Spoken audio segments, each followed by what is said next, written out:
With this hour with a bird's eye view of the U.S. economy. It looks like it's all going in the right direction, but take a look at this. On Friday, a pair of readings show that the U.S. consumer is not in good spirits. Spending was down roughly 0.1% last month, and consumer sentiment fell also more than expected.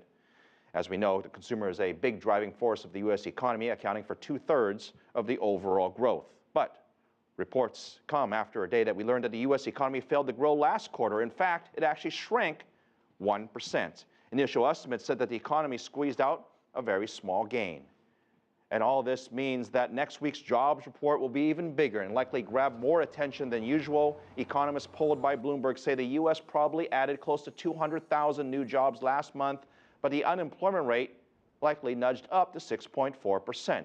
It was at 6.3 last month. That's the lowest since 2008. Also on tap next week will be the readings on the U.S. service sector, manufacturing, and the Federal Reserve's Beige Book on the state of the U.S. economy. So we have a lot of data points to go through.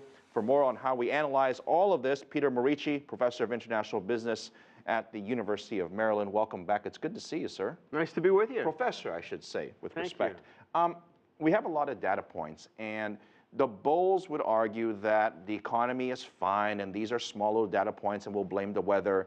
The bears will argue that this is not sustainable. What do you think? Well, I think the economy is recovering, that the decline in the first quarter was a one-off. Tough winter. There were some other things going on. However, the recovery won't be as strong as we'd like this year. Residential construction, new home purchases aren't recovering as quickly as we thought they should. Can I interrupt you on that? They're not recovering. The data doesn't show the number of sales because there aren't enough new homes being built. I mean, some would argue that. Well, if people will buy the new homes, they will be built because there's plenty of land to build them on. The reality is that many young people can't enter the housing market because of the very high debt they have from their educations, and many young people aren't finding jobs that pay well enough. If you look at each demographic group, the group that took the hardest hit from the Great Recession and whose incomes have recovered the least are people in their 20s. I thought it was journalists. Professors. Professors. Look, I mean, this is a serious topic because we're trying to figure out what direction America is going to go into, because ultimately that will impact the rest of the world. And if you look at the figures most recently, the jobs figures, they have gone in the right direction, right? America is creating 100, 200,000 jobs, but people are still saying it's not enough. And so my question to you is, what's enough? Well, it's about double that. If we were to create 350 to 400,000 jobs, then we wouldn't have the following kind of statistic. 1 out of every 6 men between the ages of 25 and 54 doesn't have a job. Not all of them are classified as unemployed because some of them have quit looking. That's an appalling statistic. That kind of statistic would go away.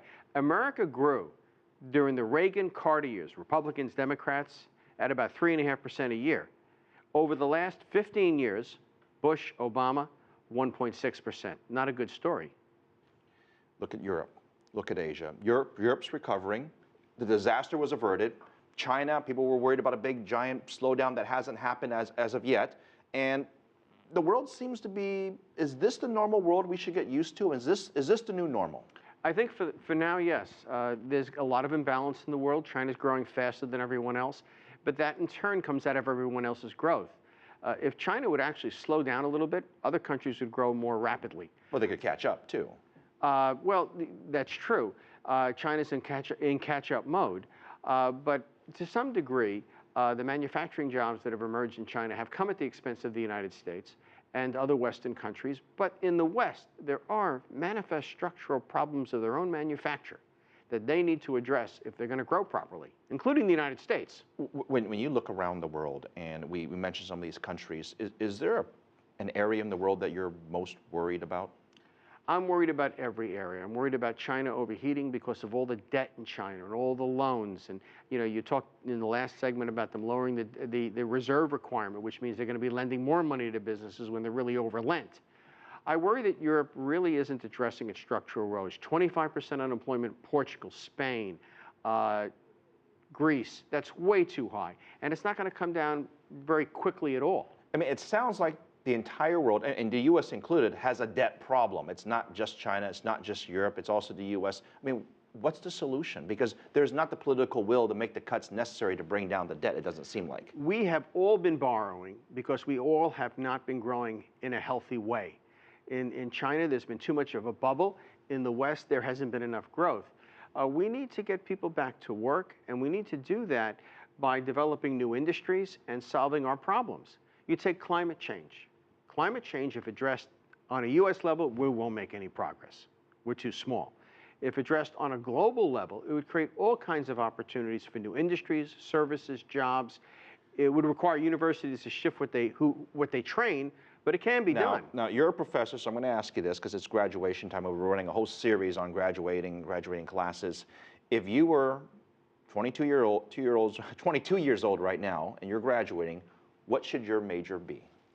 Oh, there's a lot of choices. Engineering is one. There's always need for people who are in engineering, and other ones in the medical sciences and so forth. The trick is to do something where there's a specific need and it is applied. What's going away is the age of the generalist. The notion of getting a liberal arts degree in economics, for example, and expecting to go to Wall Street and get a job. Today they hire finance majors. What if you're bad at math? If you're bad at math, you can become a lawyer. You can become a journalist. I can see a lot of lawyers laughing about this. Back to the stock market, back to the economy. Law is the one graduate degree that doesn't have a math requirement. I'm going to tell my buddies that who are lawyers. Look, the stock market has been doing great around the world, whether it's in the U.S., whether it's recovering in Asia or Europe. And a lot of people say, hey, the growth doesn't support where the stock market valuations are. I know you're not an expert at this, but I just want to pick your brain. What do you think? Well, the S&P 500, record levels, they earn more than half their profits abroad. American companies have become very good at making profits wherever there are profits to be made. If there aren't profits to be made in the United States, then they'll make them in China or Australia or Greece or Sweden.